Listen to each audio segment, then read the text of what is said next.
আমাদের যে প্রসেস সেটা হচ্ছে ট্রে। আসলে আমরা প্রথম যে কাজটা করতে হবে সেটা হচ্ছে 12 থেকে 14 ঘন্টা বৃষ্টি ভিজায় নিতে হবে। 12 থেকে 14 ঘন্টা বৃষ্টি ভিজায় নেওয়ার পরে ওটা সাধারণত শুকায় নিতে হবে ইনশাআল্লাহ।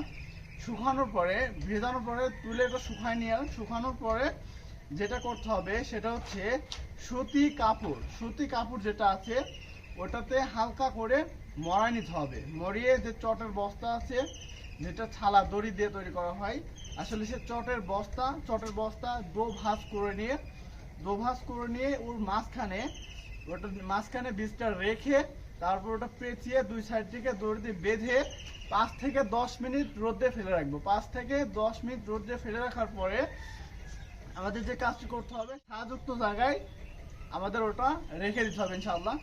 রাখার পরে ঠিক 48 থেকে 50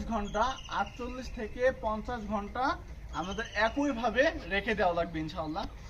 48 থেকে 50 ঘন্টা রেখে দিলে আমাদের চারা মোটামুটি ভাবে একটা প্রসেস দেখা দিবে ইনশাআল্লাহ। একটা চারা যে ইয়েটা সেটা কিন্তু দেখা দিবে। হালকা করে মুখটা ফাট একটা ভাব থাকবে, সেটা আমরা তুলে নিয়ে আমাদের কোকোফিটটা ট্রেটা রেডি করে কোকোফিটের ভিতরে আসলে দিয়ে দিতে হবে ইনশাআল্লাহ। আসলে কোকোফিটের ভিতর কিভাবে দেবেন সেটাও ইনশাআল্লাহ দেখাই দেবো ইনশাআল্লাহ ভিডিওতে। তো এটা তো ট্রে, যেহেতু ট্রে এটা 128 ঘাটের ট্রে, এটা হচ্ছে আমরা কোকোফিটটা ভরাট করে দিব ইনশাআল্লাহ। কোকোফিটটা ভরাট করার পরে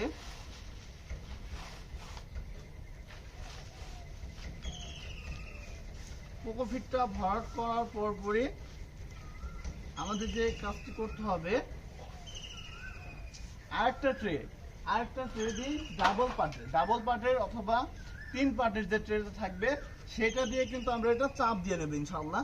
চাপ দিলে কিন্তু ভিতরের যে কোকোফিটটা থাকছে সেটা কিন্তু টাইট হয়ে যাচ্ছে।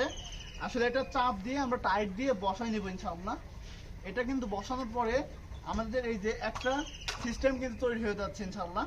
এটা কিন্তু একটা গর্ত টাইপের হয়ে যাচ্ছে। গর্ত টাইপের ভিতরে কিন্তু আমরা এই যে কলানো চারাগুলো আছে ঠিক এই মাথাটা আমরা নিচু করে দিব, যেটা এটা শিকড় করে যেটা পাতা, এটা আমরা এইভাবে নিচু করে দেবো।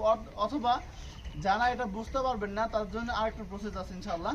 এটা হচ্ছে ঠিক এরকম ভাবে পেরে দেবেন ইনশাআল্লাহ। এরকম ভাবে পেরে দিলেই এটা হচ্ছে চারাটা এইভাবে গজিয়ে বের করবে ইনশাআল্লাহ। তবে এটা আমরা গর্ত করে নেওয়ার পরই একটা করে চারাটা আমরা দিতে থাকবো ইনশাআল্লাহ।